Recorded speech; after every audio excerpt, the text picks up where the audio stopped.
The internet stopped scrolling when Pierre finally spoke, not with receipts, not with accusations, but with a calm explanation that somehow made the breakup feel even heavier. He didn't expose secrets. He exposed distance. And for fans who had spent months arguing about betrayal, timing, and hidden motives, his words landed like a quiet bomb. No drama. No finger-pointing. Just a truth that didn't match the chaos built around it. According to Aaron, the relationship didn't end because of scandal or sudden betrayal. It ended because something shifted slowly, so slowly that by the time it was obvious, it was already irreversible. He spoke about misalignment, about being in different emotional spaces, about realizing that love alone wasn't bridging the gap anymore. Fans weren't ready for that, because it didn't fit the narrative they'd created. Social media immediately split. Some said his explanation sounded honest and mature. Others accused him of rewriting history to protect himself. Old clips were replayed. Old interviews were reanalyzed. And suddenly, people weren't asking what happened. They were asking whether anyone ever saw it clearly in the first place. Was this about timing? Was it about growth? Or was this the cleanest way to explain something far messier behind closed doors? Teyana Taylor's silence after his comments made the moment even louder. Supporters called it restraint. Critics called it confirmation. And just like that, Aaron's calm explanation ignited a second wave of speculation instead of ending it. What shocked fans most wasn't what he said. It was how little he said, and how much meaning people attached to it anyway.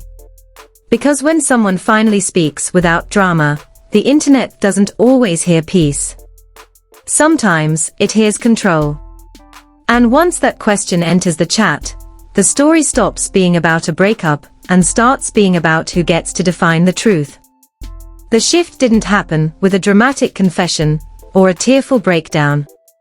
It happened with Pierre speaking calmly, and that calm is what unsettled people the most. After months of speculation, fan theories, and emotionally charged narratives built in the absence of his voice, Aaron finally offered his side, not as an expose, but as an explanation. And somehow, that made everything feel heavier. He didn't frame the breakup as sudden. He framed it as slow erosion. Aaron described a relationship that didn't collapse in a single moment, but thinned out over time. He spoke about emotional timing being off, about two people evolving in directions that no longer overlapped the way they once did. There was no villain in his version. No betrayal. Just the quiet realization that effort was no longer producing closeness, and that realization scared fans, who had convinced themselves something explosive had to be hiding underneath. Because his explanation didn't match the chaos. For months, the internet had filled the silence with its own storyline, confrontation, threats, secrets, power struggles. Aaron's words undercut all of that. He talked about misalignment, not misconduct. About feeling present, but not connected. About knowing when to let go before resentment replaced respect.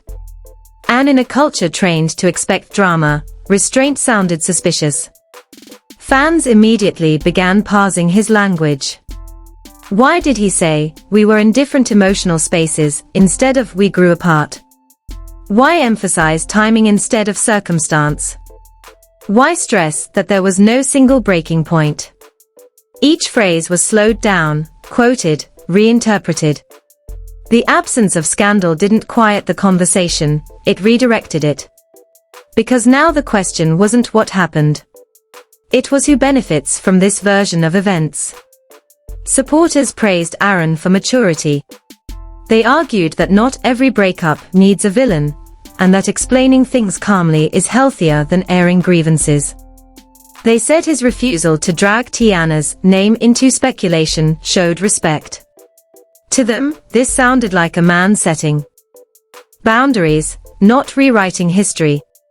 Critics weren't convinced.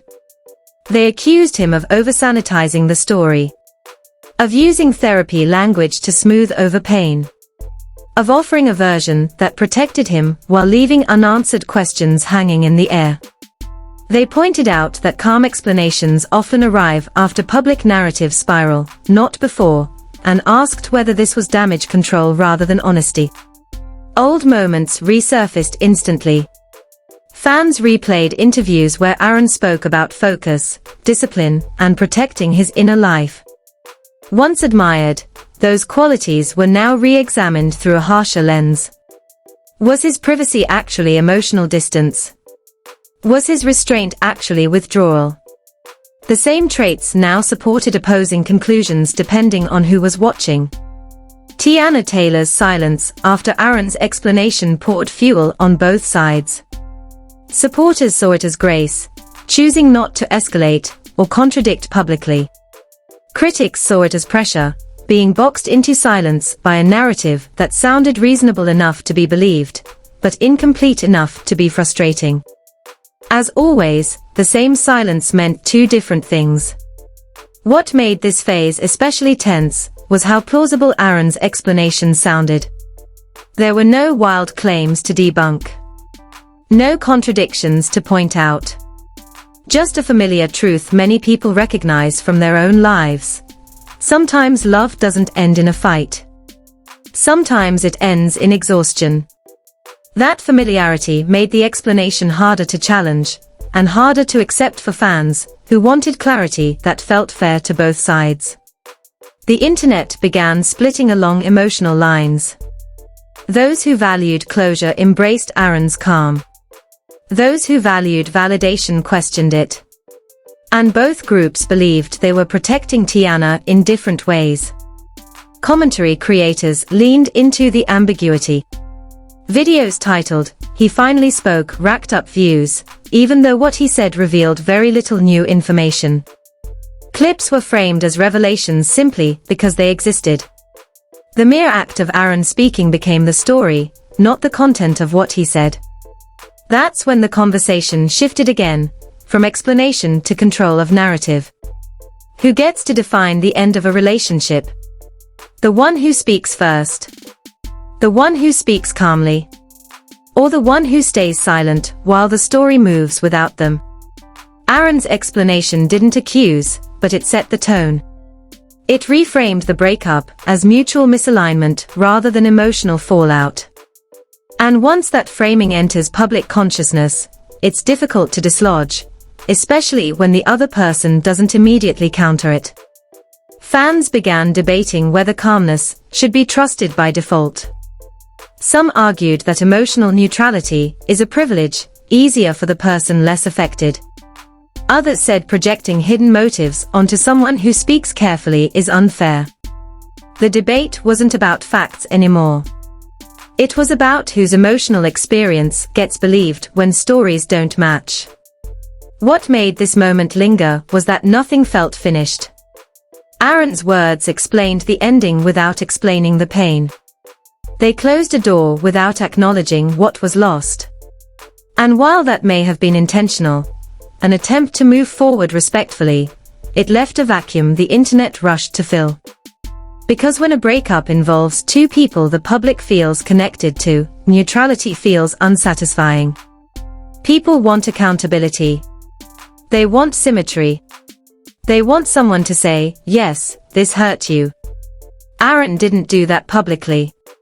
He spoke about himself, his feelings, his timing, his realization. And that choice, while not wrong, shaped how the story would be remembered. By the end of this first phase, one thing was clear: Aaron hadn't exposed a secret. He'd exposed a disconnect between how breakups actually happen and how the public expects them to be explained. And once that disconnect is visible, the next phase always intensifies. Because the internet doesn't stop at understanding. It moves on to judgment. As the second phase unfolded, the conversation shifted from what Aaron said to what his words implied, and that distinction changed everything. Fans were no longer debating whether his explanation was calm or respectful. They were interrogating whether calmness itself had become a shield, a way to control the narrative without appearing controlling at all. This is where the tension sharpened. Aaron's explanation of misalignment began to feel, to some listeners, less like clarity and more like compression.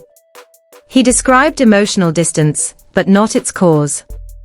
He acknowledged change, but not the weight of that change on the person left behind. And while he insisted there was no single breaking point, fans started asking whether that framing quietly erased moments that mattered deeply to Teyana. Because here's what people noticed. Aaron spoke about timing. Teyana had always spoken about investment. That contrast became the heart of the second wave. Fans replayed old interviews where Teyana talked about giving fully, about loving loudly, about choosing someone even when it was hard. In that context, Aaron's language sounded clinical by comparison, not cruel, but distant. And distance, when placed next to vulnerability, can feel like dismissal, even if that's not the intent. Comment sections exploded with a familiar argument. Does explaining your truth absolve you from acknowledging someone else's pain? Supporters of Aaron argued that no one owes the public emotional theater.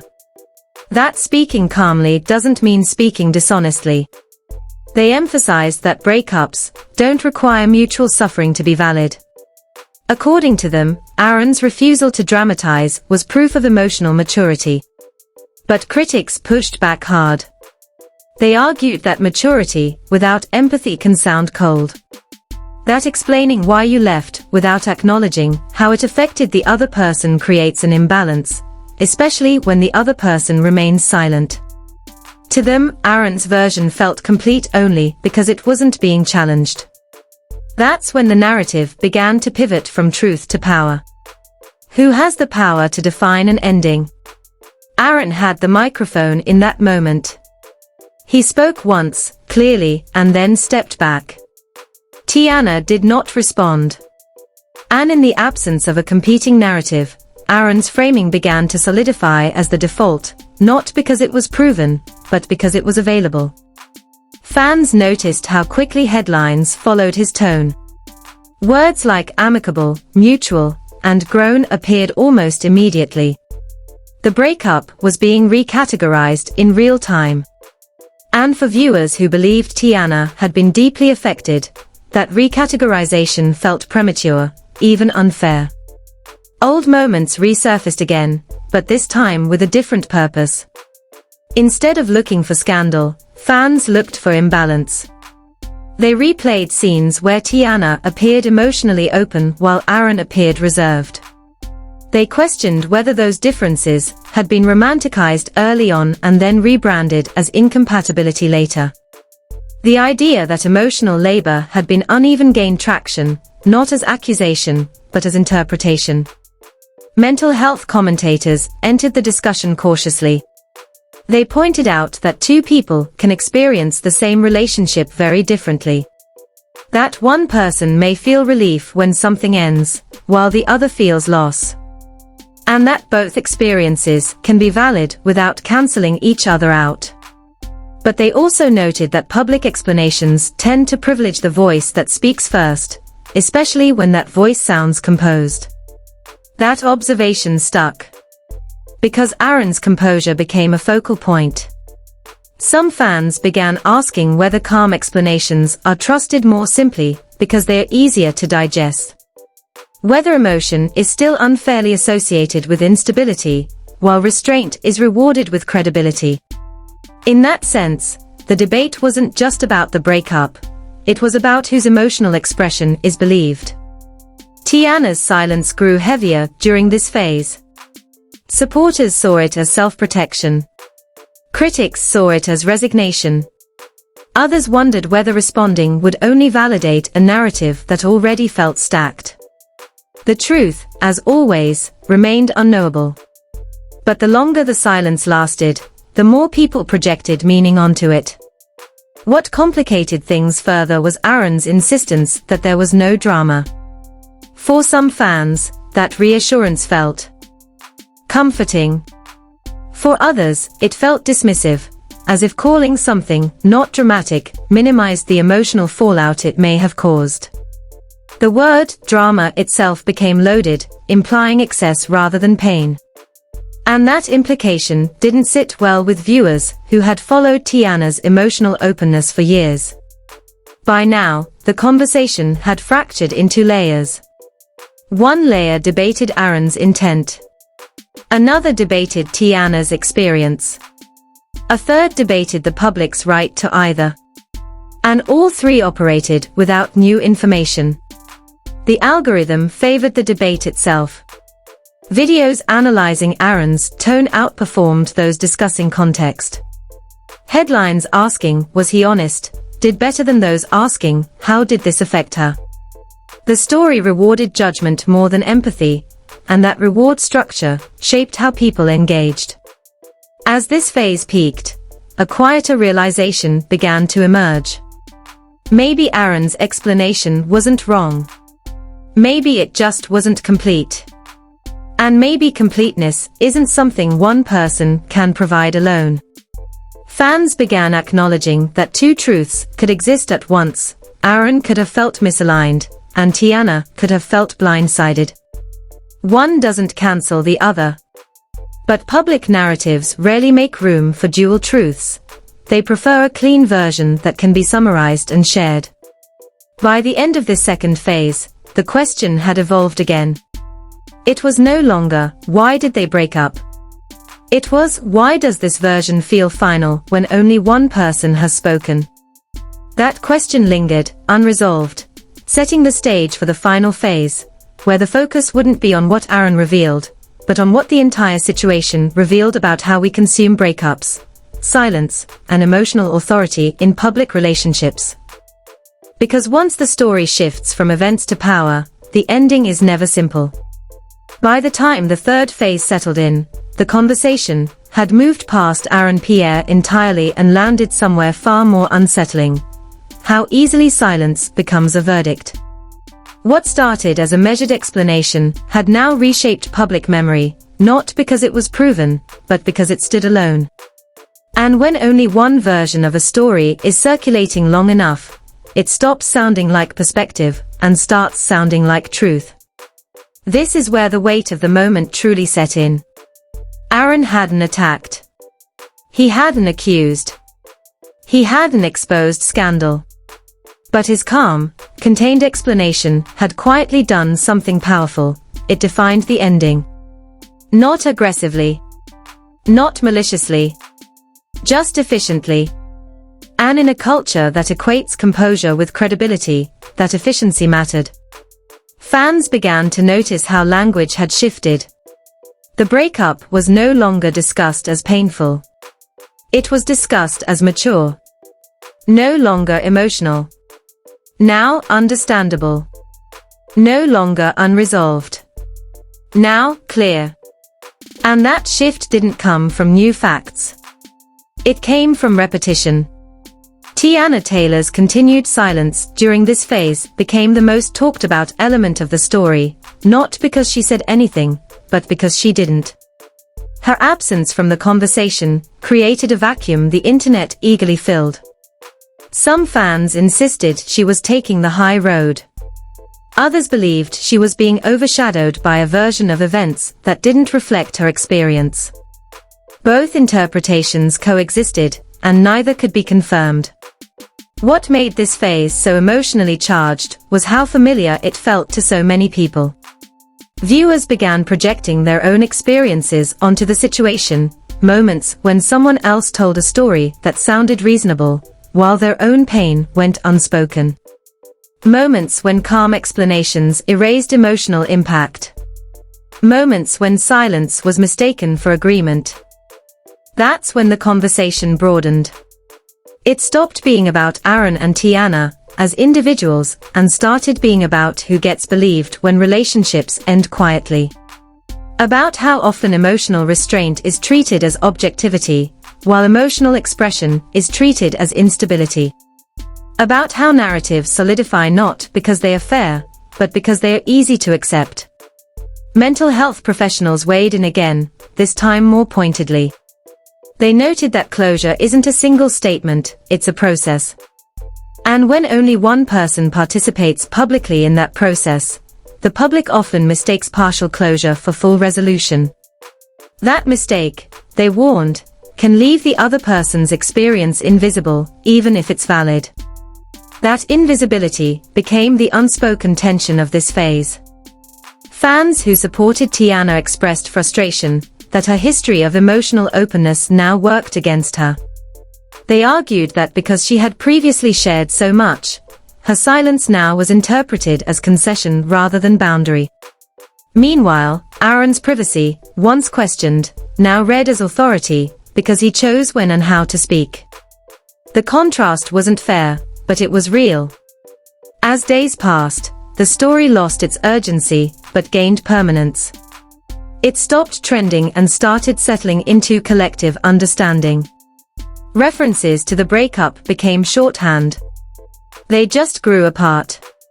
He explained it. It was mutual. These phrases circulated without challenge, not because they were proven, but because they were uncontested. And that's when some fans grew uneasy. They realized that the story had ended without ever fully acknowledging impact. Aaron had spoken about alignment and timing. He hadn't spoken about hurt. He hadn't spoken about loss from the other side. And while he wasn't obligated to, the absence left an imbalance that felt unresolved. This wasn't about accusing him of wrongdoing. It was about recognizing how narratives work. One voice plus time equals authority. Silence plus time equals assumption. Neither is inherently just. The final discussions around the breakup became quieter, more reflective. People stopped arguing and started asking broader questions. Should public figures explain their breakups at all? Does speaking calmly absolve someone from considering how their words might overshadow another's experience? And does silence protect dignity, or does it allow stories to harden in ways you can't control? There were no clear answers.